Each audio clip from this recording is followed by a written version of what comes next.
An evangelical Texas pastor is back to preaching 3 months after being exposed for inappropriate extramarital communications. I'm Yasmin Khan with the breakdown, and to be clear, we don't know who these messages were with, how old the person was, what their relationship was like, or what was discussed within the messages.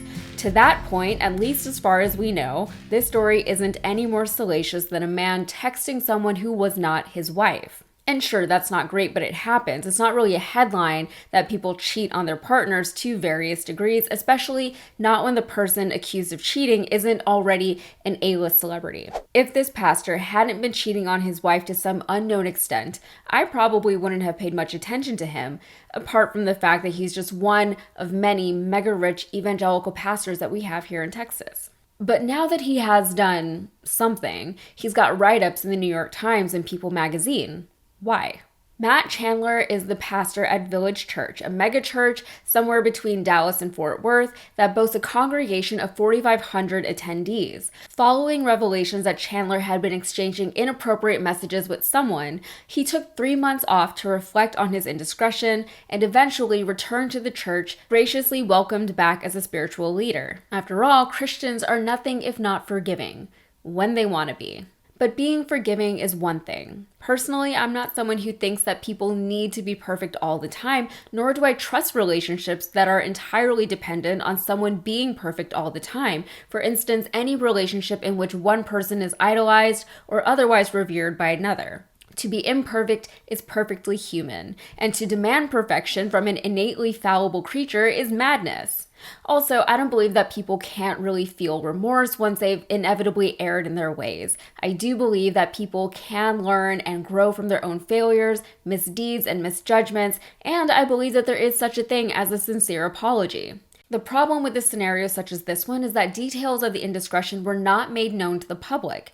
And while a perfectly reasonable explanation for that could be that this is a private matter that should be settled within Chandler's own family, the unique structure and business model of a church specifically doesn't allow for that.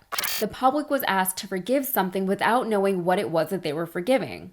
Not only that, but they were asked to accept someone as their spiritual leader without understanding whether or not he's someone that they'd even want to be led by anymore.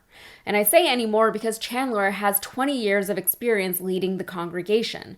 At 48 years old, that means he's been guiding souls in the DFW area since he was just 28 years old. He built a life and an identity in Christ's image. He earns a living from his work, a healthy living at that, and his family depends on his income. Depending on who you ask, Chandler's net worth is estimated to be anywhere in the very large range of $3 to $75 million.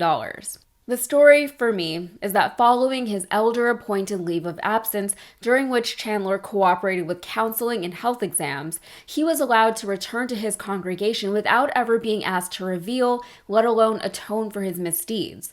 The other person involved in this illicit relationship was never asked how they felt about any of it, and the congregation didn't seem much interested in the third party anyway. Chandler asked for and was granted forgiveness from a group of people who believe that all is already forgiven by virtue of Christ, a convenient perk of fealty to an unseen Lord. There's so little accountability here that we don't even know if there's anything to be held accountable for. So why is his personal life even a factor in his employment?